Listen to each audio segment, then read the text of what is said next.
She was inspired to become a nurse at the young age of 4 because of the tender care she received from nuns for her severe eczema.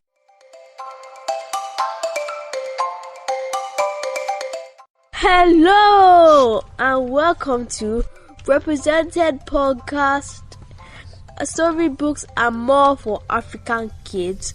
My name is Ugo Ekezie and I'm the host, and I'm here with my co-host Ugo's mommy. I guess I have a name. Toyin Falogi Ekezie. Welcome. That's right. Welcome to all our amazing listeners. Now, this podcast aims to shine a light on the amazing content out there by African authors and content makers which feature African characters. That's right. Knowledge is limitless, and there is so much to learn about ourselves, each other, and issues that are important to people of Africa and the African diaspora. Now, when we say diaspora, what we mean is like people who are from our continent but are not living in our continent. They're in the rest of the world. So, for example, I have a sister, she lives in the UK, so she is in the African diaspora. And what is happening is that a lot of people in this diaspora want to keep in contact with what's happening back home, and so they like to keep their finger on the pulse with books, with music, and know what is happening home because they're still connected to the family at home. And us here are also connected to them, right? So we look at that, at the African diaspora. Yes, even though our people are abroad, they're still proud of their culture. They still want to know about their culture.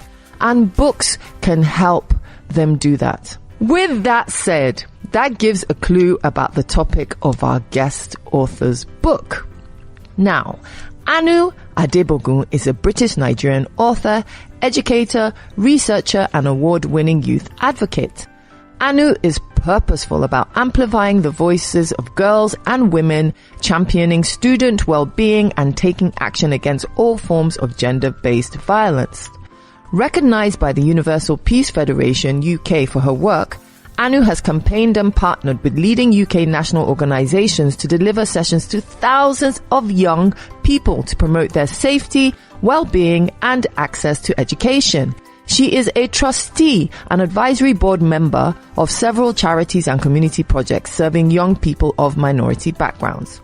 She holds a first-class law degree. Yup, that's right. I said it. A first-class law degree. And completed an MSc in criminology and criminal justice. Oh my goodness, I love this guest already. I want to go to first class. From the University of Oxford as a Kalisha Trust scholar. Anu continues with doctoral studies at Oxford University while writing to educate, elevate, and inspire. So that means soon, guys, we're going to be calling her Dr. Anu Adebogun. What? And stay tuned, we meet her right after this break.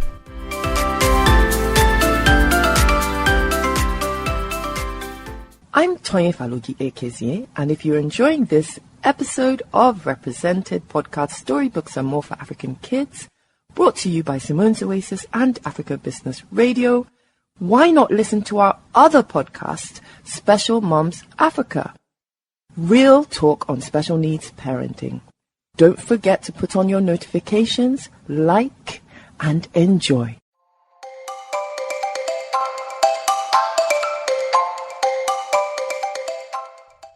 Welcome back from the break.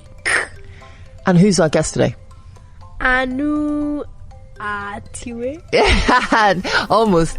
She's Anu Adebogun. See, I'm going to keep this, our host of this show, on his toes, you see. Welcome, Anu. Thank you so much, Tonya and Ugo, for inviting me. I'm super excited to be speaking with you today. Oh, awesome. Ugo has some questions for you. Have you forgotten?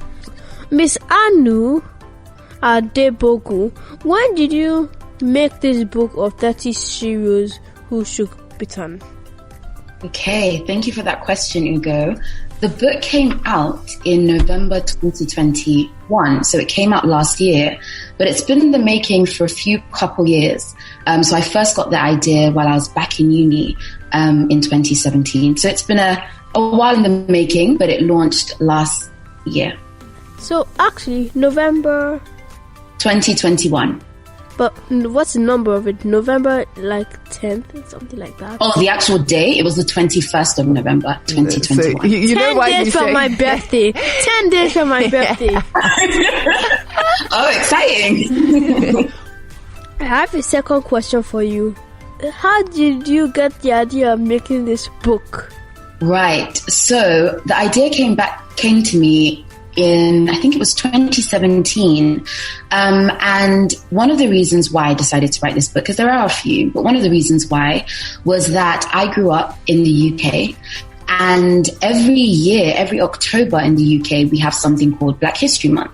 And that tends to be a time we spotlight the contribution that Black people have made to the world.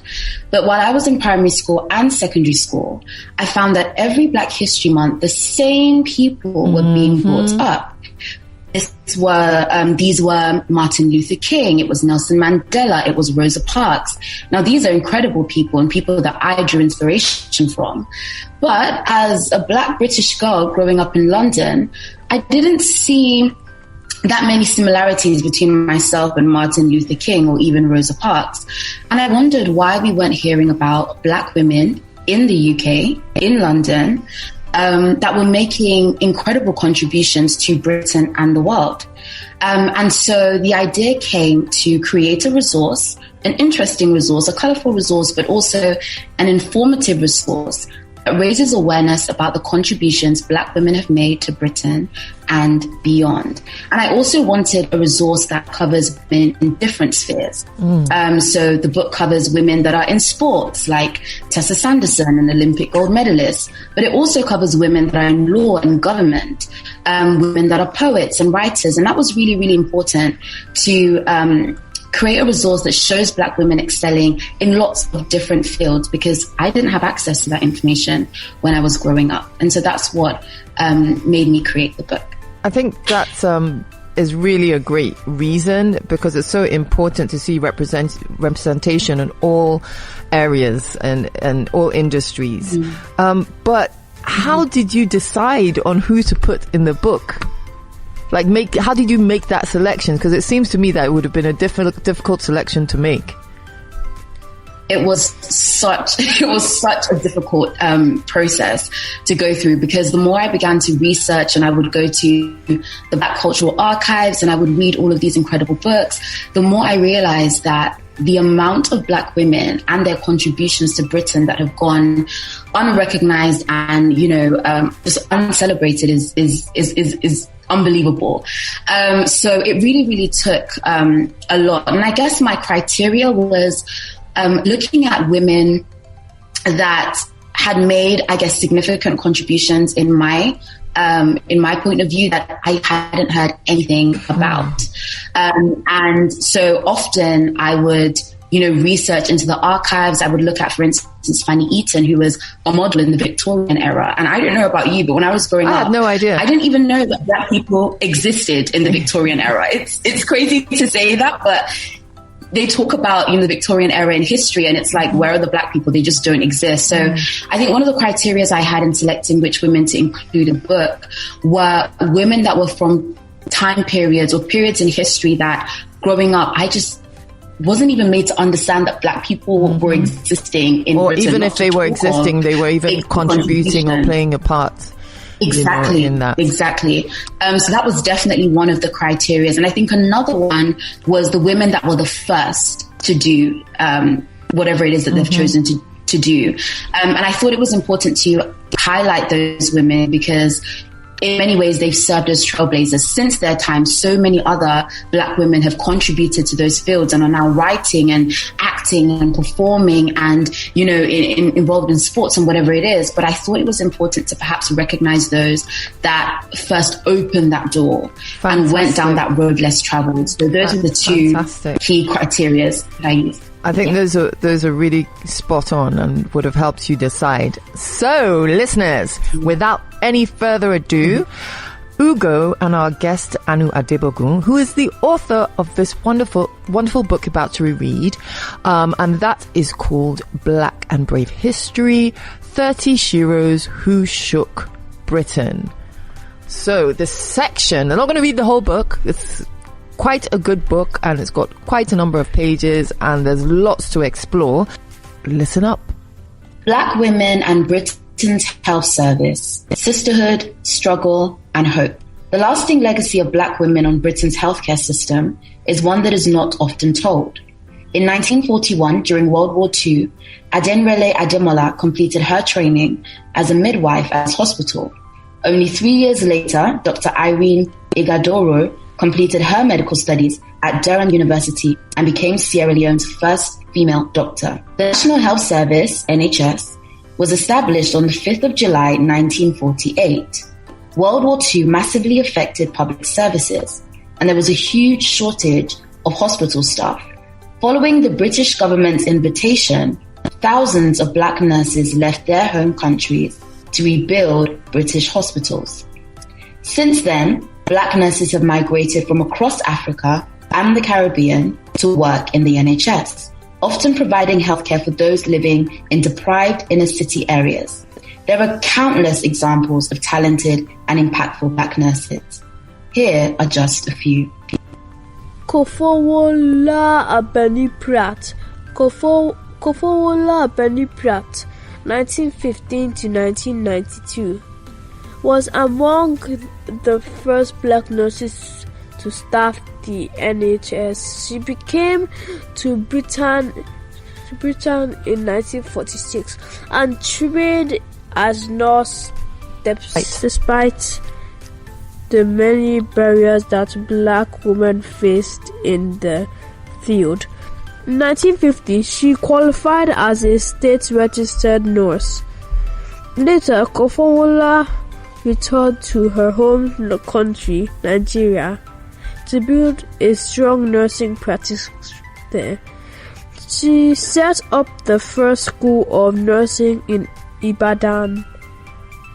She also became the chief nursing officer for Nigeria and the first black woman to ever become vice president of the International Council of Nurses. In 1973, Kofowola was awarded the Florence Nightingale Medal, the highest international merit for a nurse, for her service to the profession. Elizabeth Anyonwu. Elizabeth Anyonwu, 1947, was born in Britain. She was inspired to become a nurse at the young age of 4 because of the tender care she received from nuns for her severe eczema. She trained as a community nurse tutor in Brent, caring for black and other ethnic minority groups across London for many years. During this time, she became aware of how severely sickle cell anemia affected the African and Caribbean community. Determined to do something about it, Elizabeth set up a sickle cell center in Brent in 1979. Here, black people could receive information, counseling, and access to screening services.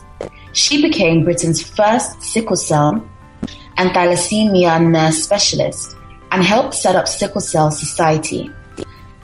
Elizabeth became an emeritus professor of nursing and has touched thousands of lives with her work. She was honored by the Queen in 2017 with a damehood. Cecilia Akwize Anim.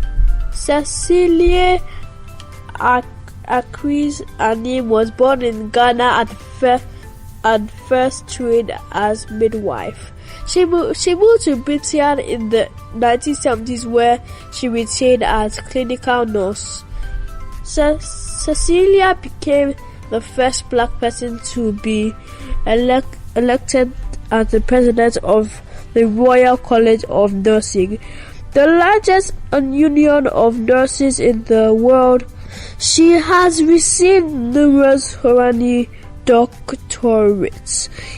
In 2015, she was awarded the United Nations African Women of Excellence Award for her 30-year commitment to the NHS. The Queen also recognized Cecilia's service to healthcare and awarded her Commander of the Most Excellent Order of the British Empire in 2016. Why are you out of breath? Well read, Ugo. Good job. That was great. That was great, Ugo. That is just quite an snapshot, just a little information about some of the women that are in your book. We are running out of time, but I wanted to quickly ask you, do you have a plan to do, 30 Sheores of Nigeria? just to put you on the spot. We'll see. But honestly, there are so many incredible women doing wonderful things in Nigeria and across the continent of Africa. And so, yeah, spotlighting that with another book would be a dream. But let's see. Oh, looks like we're running out of time. Before we leave, we want to ask you where we can find you in social media. Yep, so you can find me on Instagram, Twitter, and LinkedIn with my name, Anu Adebogun. Thank you so much. So we've read Anu's book, we've talked to her, you know where to find her on social media, and that means it's the end of the episode, as Ugo said. I am your co-host, Tonyefalugi Ekezie, and this has been my host, Ugo Ekezie. And Ugo, where can they find us on social media? Instagram. Okay, with what handle? Simone Oasis. Simone's Oasis on all social media. The handle? The handle is Simone Oasis. That's right, Simone's Oasis on all social media. And this, of course, has been our podcast represented Storybooks and More for African Kids. Until then, bye. That is the next time. See ya. Bye.